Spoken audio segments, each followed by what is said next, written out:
अपने चल रही है विसर्ग संधि। और विसर्ग संधि में 2-3 नियम पढ़ने के बाद आज हम नियम नंबर 4 का अध्ययन करेंगे। और इसमें परिभाषा इसकी नॉर्मल नियम क्या है कि यदि विसर्ग के बाद जैसे ये प्लस है और यहाँ क्या हो विसर्ग, तो ये बात करें कि यदि विसर्ग से पहले क्या हो अ या आ के अलावा, मतलब अ या आ के अतिरिक्त कोई अन्य स्वर हो, मतलब अ या आ को छोड़ दें आप, बाकी स्वर है ना ई ई उ री ए ऐ ओ औ, इन 9 स्वरों में से कोई भी स्वर हो, यहाँ पर 9 स्वर में से कोई भी स्वर आ जाए केवल अ या आ के अतिरिक्त। मतलब पहले तो अपन क्या पढ़ रहे थे कि विसर्ग के पहले अ या आ हो, यही पढ़ा था हमने। लेकिन अब ये चौथा नियम कहता है कि विसर्ग के पहले अ या आ नहीं होना चाहिए, बाकी दूसरे स्वर जो 9 स्वर हैं उनमें से कोई सा भी स्वर आ जाए, और तथा बाद में घोष ध्वनि हो। अब घोष ध्वनि हम जानते हैं कि कौन कौन सी होती है, तीसरा, चौथा, पांचवा, य, र, ल, व और ह। और स्वर तो इधर आएंगे, अगर स्वर आ जाएगा तो फिर तो स्वर संधि हो जाएगी, स्वर के बाद स्वर आ जाएगा। तो ये कहते हैं कि विसर्ग के पहले तो इस अ या आ के अलावा कोई सा भी स्वर आ जाए, अ या आ नहीं आना चाहिए। अगर वो आएगा तो वो तो पहले वाला नियम हो जाएगा ना। और बाद में तीसरा, चौथा, पांचवा, ये र, ल, व, ह, यानी कि कोई भी घोष ध्वनि, इन सभी को क्या कहते हैं अपन, घोष ध्वनि। कोई भी घोष ध्वनि हो तो ये विसर्ग किसमें बदलेगा, र में बदलेगा। विसर्ग किसमें बदलेगा, विसर्ग र में बदल जाएगा। ये सूत्र है अपना। यदि विसर्ग के पहले अ या आ के अलावा, यदि विसर्ग के पहले अ या आ के अतिरिक्त कोई अन्य स्वर हो तथा बाद में कोई घोष ध्वनि, तीसरा, चौथा, पांचवा, ये र, ल, व, ह हो, तो विसर्ग र में बदल जाएगा। तो विसर्ग र में बदल जाएगा। तो विसर्ग किस में बदल जाएगा, र में बदल जाएगा। अब देखिए आप, बिल्कुल आपको समझ में आ जाएगा। वही प्लस अंग, यहाँ पर विसर्ग है, इसके पहले यहाँ पर क्या ध्वनि है, ई। अ या आ के अलावा दूसरा स्वर आ गया ना, स्वर तो 11 ही होते हैं। और बाद में आप देखो यहाँ पर क्या आ गया, स्वर आ गया। अब स्वर भी तो घोष है, यहाँ पर इन्होंने कहा बस ये नहीं आएंगे 9 स्वर, ये अ या आ जाए पीछे आ गया, आया। लेकिन ये अगर ई के बाद ई आ जाएगा तो दीर्घ हो जाएगा, अ के बाद आ जाएगा तो दीर्घ हो जाएगा। लेकिन यहाँ पर देखो अ या आ, अब ये क्यों आया, क्योंकि अ या आ इधर नहीं आना चाहिए, इस तरफ नहीं आना चाहिए, पीछे आ गया अ या। लेकिन अ या आएगा पूरी घोष ध्वनि में तो हम पूरे स्वर लेते हैं, पूरे स्वर नहीं आए। मान लो अ या आ जाए पीछे, क्या आ जाए, ये इनमें से एक दो इनमें से आ सकता था, ये आ गया, अभी घोष होता है, अभी घोष होता है भाई। ऐसा तो हो ही नहीं सकता कि आगे भी आ जाए पीछे भी किया जाए, ऐसा तो हो ही नहीं सकता। तो आप देखो यहाँ पर ये वही प्लस अंक, इसके बाद घोष ध्वनि आ गए, तो अपन इसका क्या करेंगे, अब तो इसका क्या बनाएंगे, र। केवल विसर्ग का र बनाना है, बाकी कुछ नहीं करना आपको। इन सब की जगह र लिख दो आप, जिसमें संधि हो जाएगी। अब देखो यहाँ क्या करते हैं अपन, आगे वाले में कोई चेंज नहीं आता, पीछे भी कोई चेंज नहीं आता, और ये ही भी ऐसा ही रहेगा। केवल अपने को इसका क्या बनाना है, ये र हलंत वाला। लेकिन अब पीछे अ है तो ऐसे थोड़ी लिखेंगे अपन, अब इस अ को इसमें मिला देंगे, व्यंजन में मिल जाएगा ना, ये र पूरा हो गया। और ये इसके ऊपर बिंदी थी, वो बिंदी आपने यहाँ लगा और पीछे ग का लिख दिया, क्या बन गया, बहिरंग। वैसे देखो आप, बही प्लस मुखी, यहाँ पर क्या है, ई है, और यहाँ पर क्या है, म। अब म देखो आप घोष है या नहीं है, क सॉरी किसमें आएगा, क थ द ध न प प फ ब ब म, 5वें नंबर पर आया ना, तो 5वां वर्ण है म। तो ये क्या है, 5वां वर्ण क्या होता है, घोष ध्वनि होता है। और विसर्ग के पहले अ या आ के अलावा यहाँ क्या आ गया, ई आ गया, तो ये विसर्ग किसमें बदलेगा, र में बदलेगा। देखो ब ही, अब इस तरह को कहाँ रखे भाई, ऐसे थोड़ी रखेंगे, इस मुंह के ऊपर चला जाएगा, ये कहाँ चला जाएगा, ये देखो बहिर्मुखी हो जाएगा, यथास्थानी तो बिठाएंगे। फिर आगे देखो चतु प्लस आनंद, इसमें क्या है, उ, और यहाँ देखो आ गया, आया है ना, तो ये घोष ध्वनि है अभी, तो चतु प्लस आनंद, तो यहाँ पर क्या हो जाएगा, र हो जाएगा। तो देखो च तू लिख दिया, लेकिन ये आ है तो अब आ र में मिल जाएगा ना, तो र के आ की मात्रा लगाएंगे तो क्या बनेगा, रा बनेगा। तो ये रा बन गया। और इसको ऐसा कैसा लिख दो, क्या बना, चतुरानन। चार है आनंद जिसकी। आगे देखो वर्मा जी है चार। धनु प्लस बाण, यहाँ क्या है इसमें, ऊ। क्या है इसमें, ऊ है। आगे आ गया ऊ, यानी कि अ या आ के अलावा आना चाहिए अपने, तो आ गया। पीछे क्या है, ब। अब ब गोस है, यानी ये देखो प फ ब 3 नंबर पर आ रहा है, तो 3 नंबर वाले गोस होते हैं। कंफर्म हो गया। तो अपन आप क्या करेंगे, विसर्ग का र करेंगे। तो देखो ध नु। अब यहाँ पर कोई स्वर नहीं है, अगर आ होता अ होता तो उसको र में मिला, लेकिन ब को भी र में मिलाएंगे, क्या नहीं मिलेगा। तो क्या होगा, ये र ऊपर चला जाएगा और क्या बन जाएगा, धनुर्बाण। इसको देखो, यहाँ क्या है, वही ये आ गया। अब ज घोष है या नहीं, कंफर्म करते चलो एक एक शब्द को, है ना। आपको कैसे है, देखो च छ ज 3 नंबर पर आता है च वर्ग में, तो घोष है से 3 नंबर वाले घोष होते हैं। तो यहाँ पर क्या करेंगे, फिर इसमें सर का र करेंगे। देखो ब ई, अब देखो ये ज की कोई मात्रा नहीं लगती तो ज के ऊपर चला जाएगा, वही जगत। ठीक। चतु प्लस मुख, यहाँ ऊ है और यहाँ म है, वही बात आ गई यहाँ वाली। तो यहाँ ऊ और म पांचवा अक्षर है, पांचवा वर्ण है, तो ये हो जाएगा अपने चतुर्मुख। 4 मुख है जिसके, ये भी हो जाएंगे अपने ब्रह्मा जी। चतु प्लस भुज, 4 भुजाएं हैं जिसके, विष्णु जी आ जाएंगे। तो इसका क्या हो जाएगा, अब भ देख लो आप, ब प प भ, सॉरी प प ब भ 4 नंबर पे आता है। तो चौथे भी क्या होते हैं, घोष होते हैं। तो चतुर्भुज। धनु प्लस विद्या, तो ये हो जाएगा, यहाँ ऊ है ना, यहाँ क्या है वो, अब देखो वह घोष है क्या नहीं, ये देखो ये र ल वह सारे घोष होते हैं। तो घोष आ गया तो अपन इसको र में बदल देंगे। तो देखो धनुर, ये ऊपर चला जाएगा र, एक ही यहाँ धनुर्विद्या। ठीक है, ये समझ में आ गए। अब इधर देखो, आयु प्लस वेद, तो आयु इसमें ऊ आ रहा है, के अलावा सुर आ गया, यहाँ वो वही आ गया घोष। तो इसका क्या करेंगे अपन, आ यू। अब वो को कहा ले जाएंगे, इसके ऊपर ले जाएंगे ना, तो इसके ऊपर ऐसे लगेगा रन, तो हो गया आयुर्वेद। आवी प्लस भाव, यहाँ है ई, और विसर्ग के पहले ई आ गया, यानी कि आ के अलावा दूसरा सुर आ गया। यहाँ भ प फ ब भ चौथा वर्ण घोष वर्ण है, तो ये बन जाएगा आपका आ वी। ये तो ऐसा कैसा आप र लाएंगे ना बीच में, तो र इसके ऊपर जाएगा, ये लो आविर्भाव। यहाँ देखो दूह प्लस अवस्था, ऊ है इसमें और यहाँ अ घोष वर्ण आ गया ना। देखो अ आ गया, दूसरा नहीं आ रहा, तो घोष वर्ण आ गया, तो यहाँ पर कर देंगे दू। अब देखो र लाना है, तो ये र ले भाई, विसर्ग की बजाय हमने क्या लिख दिया, र हलंत वाला र लिख दिया। अब क्या करें, इस अ को इसमें मिला दो, र पूरा हो गया, और पीछे वैसा वैसा लिख दो, बन गया दुर्वस्था। आशी प्लस वाद, इसमें ई है और यहाँ पर वह है, और वो आपकी घोष ध्वनि होती है। तो ई के बाद अगर अघोष सॉरी घोष वर्ण आएगा तो क्या कर देंगे अपन, र कर देंगे। तो आ सी, अब इस विसर्ग का क्या बनाएंगे, र। और कहाँ जाएगा वो, अगर व्यंजन हो तो उसके ऊपर ही लग जाएगा वो, अगर स्वर होगा तो उसकी मात्रा लग जाएगी, व्यंजन होगा तो उसके ऊपर। देखो सब में ऊपर जा रहा है, जहां पर व्यंजन है ना वहां सब में देखो ऊपर जा रहा है। ये देखो, ये देखो सब में, यहाँ पर आप स्वर आएगा तो इसमें र में मिल गया, और जहां पर पीछे व्यंजन आएगा वहां उसके ऊपर ही लग जाएगा या उसके लग जाता है।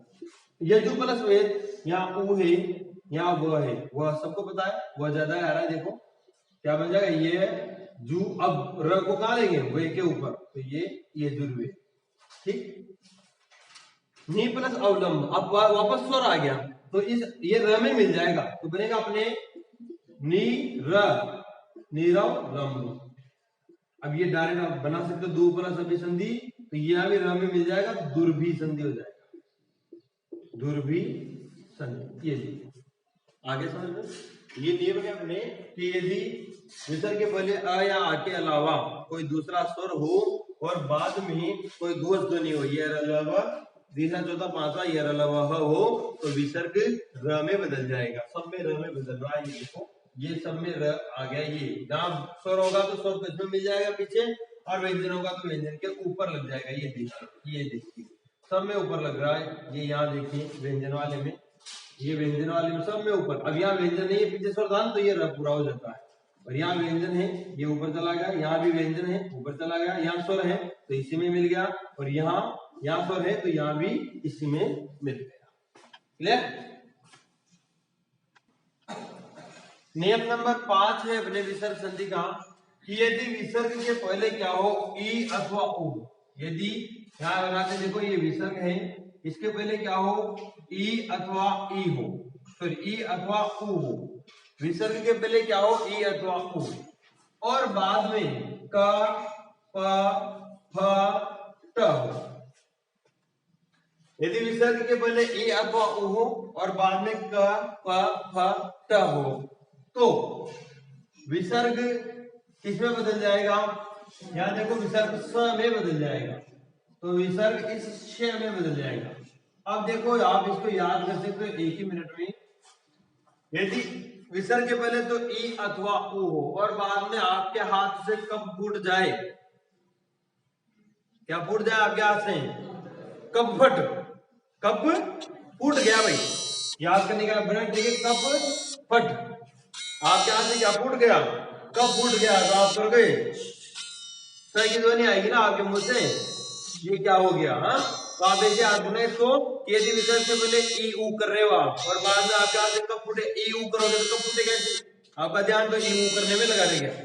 हाँ, और कब आपके हाथ से कब फूट गया, कब फट हो गया, तो आप क्या करोगे, सी करने में ले जाओगे, यानी कि विसर्ग से क्या बन जाएगा, स बन जाएगा। देखिए सभी में ऐसा हो रहा है, नी प्लस कपट। यहाँ पर देखो आप, नी में क्या है, ई, विसर्ग के पहले क्या आ गया, ई आ गया ना, पीछे देखो ये आ गया क आ गया, तो अब यहाँ बीच में विसर्ग का क्या बना देंगे अपन, स, ये स बना दिया। ठीक, अब इसको इसके साथ ऐसे मिला के लिख दो, क्या बना, निष्कपट। निह प्लस पाप क्या हो जाएगा, निष्पाप। यहाँ क्या आ गया था, प, यहाँ नी में ई है और यहाँ आ गया क, देखो क आते हैं अपन विसर्ग का बना देंगे स, निष्काम। यहाँ देखो नी ई है, बाद में फ आ गया, फ आते हैं अपन विसर्ग का बना देते हैं स, तो निष्फल। दूह में अब उ आ गया, पहले ई आ रहा था सब में, इनमें सब में ई आ रहा था, अब देखो यहाँ से उ आएगा कि दूह प्लस प्रयोजन, प आ गया, ये प आ गया, तो अपन क्या करेंगे, दुष्प्रयोजन, स बना देंगे उसका। और पीछे कोई स्वर है नहीं, पीछे स्वर आएगा भी नहीं, कपट सारे व्यंजन है तो आधा ही रहेगा, है ना। यहाँ देखो धू प्लस कर्म, ये बन जाएगा आपका दुष्कर्म। आगे देखो धू प्लस फल बन जाएगा दुष्फल, क्योंकि पीछे आ रहा है ना, आ रहा है, प आ रहा है, यहाँ प आ रहा है, अभी प आ गया वापस, तो दू प्लस प्राप्य क्या हो जाएगा, दुष्प्राप्य, जिसे कठिनता से प्राप्त किया जाए उसे कहते हैं दुष्प्राप्य। धनु प्लस टंकार, धनुष टंकार क्या हो जाएगा, धनुष टंकार। तो ये छोटा सा नियम था आपने कि यदि विसर्ग के पहले ए अथवा उ हो और बाद में कब फूट जाए, कब फूट जाए तो अपन स करने लग जाएंगे, यानी कि विसर्ग का क्या बना देंगे, फिर स बना देंगे। देखो सब में देखो आप, यहाँ आगे इन सब में क्या आ रहा है, ई, यहाँ इन सब में क्या है, उ। अब हमने क्या किया, पीछे देखो, पीछे यहाँ क है, आ रहा है, प आ रहा है, क फ, ये प क फ प और ये ट, सभी आ गए ना। तो बीच में हमने इसकी जगह ये जो विसर्ग है इसकी जगह यहाँ क्या लिख दो, बस ये स लिख दो, जिसमें सारी संधि होगी। तो देखो स, सब में स कर दिया हमने, ये आधा सही तो लगाया, जिसमें संधि कंप्लीट। विसर्ग संधि का नियम नंबर 6, और ये क्या कहता है कि यदि विसर्ग के बाद, इसके बाद विसर्ग के बाद, अब डायरेक्ट बोला इन्होंने विसर्ग के बाद, आगे कुछ हो न हो वो अलग बात है, लेकिन इन्होंने कहा है कि यदि विसर्ग के बाद आपके मान लो सॉरी कहा गया त या स हो, विसर्ग के बाद इन दोनों में से कोई भी वर्ण आ जाए, आधा आ जाए पूरा आ जाए, बस आपको देखना है कि त या स आ रहा है कि नहीं, त या स आ रहा है कि नहीं आ रहा है, यानी कि आपको विसर्ग के बाद क्या लगनी चाहिए, तस।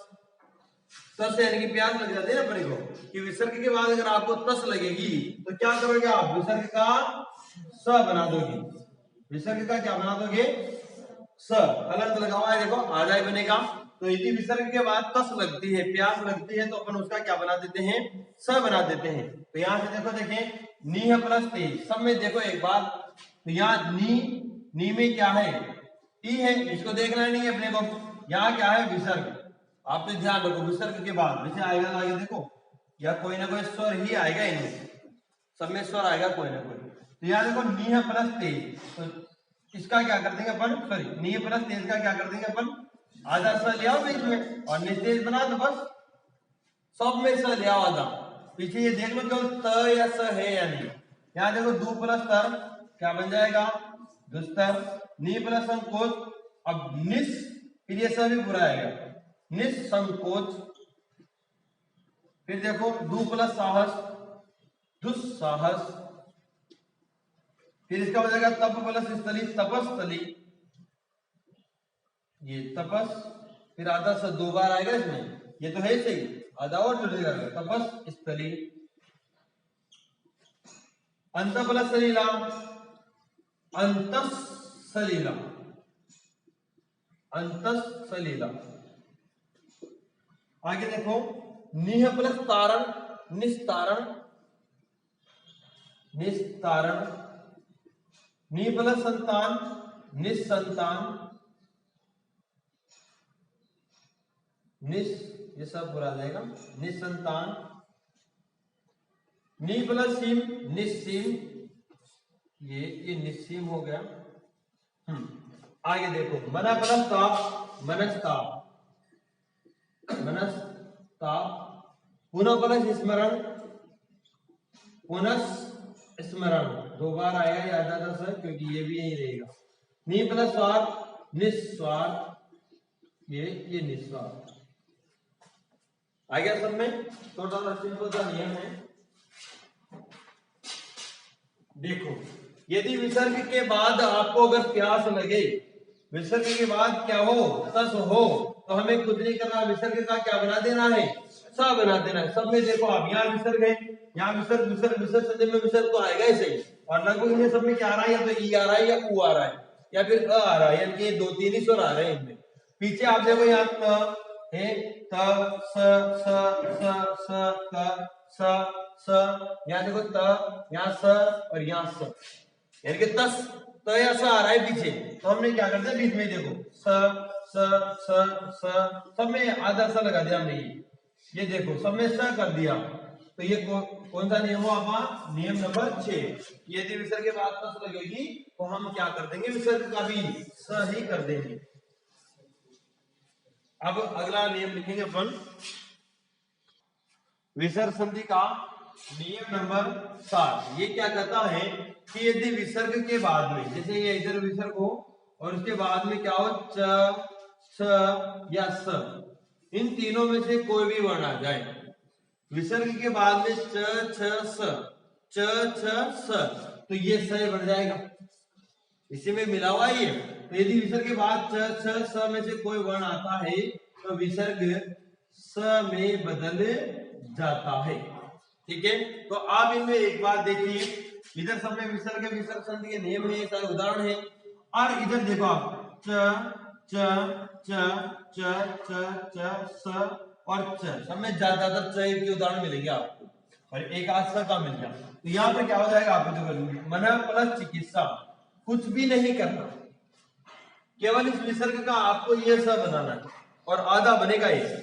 पीछे किसी में भी आप ये देखो च च स, तो व्यंजन है इसी तीनों, यानी कि स्वर तो आएगा ही नहीं, अगर स्वर आए तो अपन उसको इसमें मिला लेते हैं, लेकिन यहाँ पर कोई स्वर थोड़ी आ रहा है, तीनों व्यंजन है, तो ये स आधा ही रहेगा कंफर्म। तो यहाँ देखो आप, अब अपने को आना चाहिए मन चिकित्सा, ये स को अपन कहां लगाएं, ये बीच में लगेगा, यानी कि ये ऐसे लगेगा। ठीक है, तो क्या बन गया, मनस चिकित्सा, आधा सा लिखा ना अपने बीच में, ये इसके तहत हो गया ये मनस चिकित्सा। यहाँ देखो नी प्लस चिंत, तो ये नी तो ऐसा कैसा है, इस विसर्ग का क्या बनाएंगे, आधा सा बना देंगे, और ये निश्चिंत हो गया निश्चिंत। हरिश्चंद्र हो जाएगा, ये हरि, और इसका आधा सा बनाओ, देखो ये बन गया हरीश चंद्र। अंत प्लस चेतना, अंतस चेतना हो जाएगा, विसर्ग का अपने यहाँ ऐसा बना दे, अंतस चेतना हो गया, नी प्लस चेतना सॉरी चेतन तो निश्चेतन हो जाएगा। आगे वाले और पीछे वाले शब्द में अपने को कोई परिवर्तन नहीं करना, केवल अपने तो विसर्ग की जगह क्या रख देना है, स रख देना है। कब? जब विसर्ग के बाद च छ स हो, च छ स हो। आगे देखो, दु प्लस चक्र दुष्चक्र, नी प्लस शुल्क, अब इसका क्या हो जाएगा, निःशुल्क। अपन गलत लिख देते कई बार, तो ये डबल सा इसीलिए आता है। हरि प्लस चंद्र, हाँ सॉरी सॉरी सॉरी, हरिश्चंद्र, ये भाई हरिचंद्र हो गया था, अब हरिचंद्र हो गया, हो जाता है ये लिख की मारना इधर ही लग गई। दु प्लस चिंता दुश्चिंता। आगे देखो लास्ट वाला है पुनः प्लस च पुनश्च, यानी कि दोबारा कोई काम करना हो कहते हैं पुनश्च, दोबारा। ठीक है, ये अपने इस नियम के उदाहरण है। सब में देखो विसर्ग के बाद च छ, तो विसर्ग के बाद देखो यहाँ सब में च आ रहा है, एक में स आ रहा है, और पहले क्या है विसर्ग ही देखना है आपको। वैसे इनमें सब में देखो या तो ई उपसर्ग आता है या उ उपसर्ग आ रहा है लगभग, या अ तो कॉमन है, लेकिन अपने तो नियम के अनुसार चलेंगे कि विसर्ग के बाद अगर इनमें से कोई भी व्यंजन मिले तो विसर्ग का सब, विसर्ग का क्या बना दो, ये देखो ये सब बना दिया सब में, ये देखो सब में आधा सा बना दिया, और ये देखो आगे नी भी ऐसा ही है और चिंत भी ऐसा ही है, हरि ऐसा ही है, चंद्र ऐसा ही है, बीच में केवल अपने विसर्ग का सब। ठीक है, ये नियम नंबर 7 कंप्लीट। देखो क्या कहता है विसर्ग संधि का नियम 8 कि यदि विसर्ग के पहले ये विसर्ग और इसके पहले क्या हो, ई अथवा उ, विसर्ग के पहले ई अथवा उ हो और बाद में क्या हो र, आधा भी हो सकता है पूरा हो सकता है, लेकिन सब लगभग पूरा ही आता है। और विसर्ग के बाद क्या हो र, विसर्ग के बाद क्या हो र, तो ये बीच में जो विसर्ग है इसका तो हो जाएगा लोप, क्या हो जाएगा विसर्ग का लोप हो जाएगा, यानी ये यहां से हट जाएगा। और ये जो ई अथवा उ है ना, ये बड़ा मात्रा का हो जाएगा, ये डबल सिंगड़ा आ जाएगा, मतलब बड़े हो जाएंगे अपने। कहां गया वो दीर्घ, ये दीर्घ की रूपी तो है, छोटा ई ये बड़ा ई, ये छोटा ऊ और ये बड़ा ऊ, यानी कि अपने दीर्घ रूप में बदल जाएंगे। ई अथवा ऊ अपने दीर्घ रूप में बदल जाएंगे। कब बदलेंगे, जब विसर्ग के पहले क्या हो ई अथवा ऊ, और ई अथवा ऊ कौन से ह्रस्व यानी कि छोटे हो, और विसर्ग के बाद में र होना चाहिए, क्या होना चाहिए, प्लस के इधर क्या होना चाहिए र, तो वो जो दोनों छोटे हैं ना ई और ऊ वो बड़े हो जाएंगे, ई का बड़ा ई हो जाएगा, ऊ का बड़ा ऊ हो जाएगा। देखिए यहाँ पर इधर देखिए, नीह प्लस रोग, सभी जानते हैं और सबको रहना चाहिए निरोग। क्या क्या हमने कुछ भी तो नहीं किया, विसर्ग हटा दिया और इसका बड़ा ई का छोटा ई का बड़ा ई बना दिया, इसमें भी करो, ये नी हो गया और ये रव कर दो, नीरव, जहां पर कोई ध्वनि नहीं हो, रव यानी ध्वनि होता है, रव यानी ध्वनि होता है, रोग रहित हो गया, नी यानी रहित, रोग रहित निरोग, और नीरव जहां पर कोई ध्वनि नहीं हो, आवाज नहीं, उसे नीरव। नीरस, नी प्लस रस, तो इसका क्या करते हैं अपन, ये नीरस जिसमें कोई रस नहीं हो, नीरस। दू प्लस रोग, दू रोग कठिन, जिसे कठिनता से कठिन रोग हो जाए, दू प्लस राज, दू राज कठिन, कहीं पर राज करना कठिन हो तो दूराज हो जाता है। तो सब में देखो हमने क्या किया, या तो तीनों में बड़ी ई कर दी, छोटी थी इधर तो हमने बड़ी ई कर दी, और इनमें छोटा ऊ था, इधर हमने देखो सब में क्या कर दिया बड़ा ऊ। ठीक है, ये तो नियम है। तो लास्ट नियम है विसर्ग संधि का नियम नंबर 9, और ये अशुद्धि करवाने वाले शब्द एक तरह से इनको पूरे ध्यान से देखना कि यदि विसर्ग से पहले अ हो, जैसे मान लो ये विसर्ग है और इसके पहले क्या हो, बस आपको अ देखना है, और विसर्ग के बाद में क्या हो क अथवा प, इन दोनों में से कोई भी वर्ण आ जाए तो कुछ भी नहीं होगा, कुछ भी नहीं होगा, एक तरह से संयोग भी कर सकते हो आप, कुछ भी परिवर्तन नहीं होगा। अभी तक हम कुछ ना कुछ परिवर्तन कर रहे हैं, विसर्ग इसमें बदल जाएगा, विसर्ग का ओ जाएगा, र हो जाएगा, ये हो जाएगा, ये तो पढ़ा आपने, लेकिन इसमें कुछ भी नहीं होगा, सब में से प्लस हटा दो, बस ये हो गया संधि। क्या लिखा मैंने, अगर ये सा सिस्टम होगा ना, अ के बाद विसर्ग के पहले अ हो और बाद में कब होगा, कब होगा, क या प होगा, तो विसर्ग यथावत रह जाएगा, वैसा का वैसा ही रह जाएगा। यथावत का मतलब विसर्ग यथावत है, यानी कि वैसा का वैसा ही रह जाता है। तो देखो यहाँ पर इनका अब हम एक एक सबको संधि बताता हूं मैं आपको। हाँ देखो, अंत प्लस करण क्या बन गया, ये कर दो अंतःकरण। मन प्लस प्रसाद का क्या हो जाएगा, मन प्रसाद, वैसा का वैसा रह जाएगा। अध प्लस पतन का अध पतन, अधो पतन कर देते हैं ना, पर वो गलत है। पय प्लस पान का पय पान, पयोपान गलत हो जाएगा। मन प्लस कामना का मनोकामना गलत है भाई, मन कामना ही रहता है। चाहो तो आपको गलत शब्द भी लिख लेना इनके पास। प्रातः प्लस काल का प्रातः काल ही रहेगा। अंत प्लस का अंतः पुर ही रहेगा, अंतः सॉरी अंतः पुर, ये विसर्ग ऐसा कैसा रहेगा। रज प्लस कण ही रहेगा, बस प्लस हटा दो बीच में से, अंतः कला ही रहेगा, अंतः कलम। और ये अंतः कथा ही होता है, अंतर कथा नहीं होता, ये अंतर कथा। इधर देखो पुनः पहचान,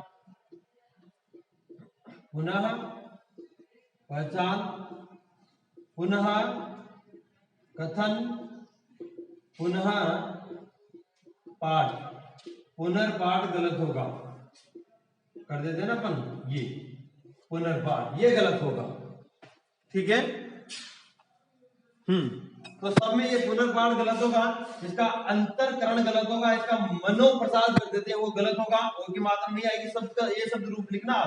अधोपतन गलत होगा, इधर अधोपतन लिख लेना। पयोपान गलत होगा, पयोपान ही रहेगा। मन कामना होता है, अपन कर देते हैं ना, मनोकामना भगवान पूरी करना, कभी पूरी ना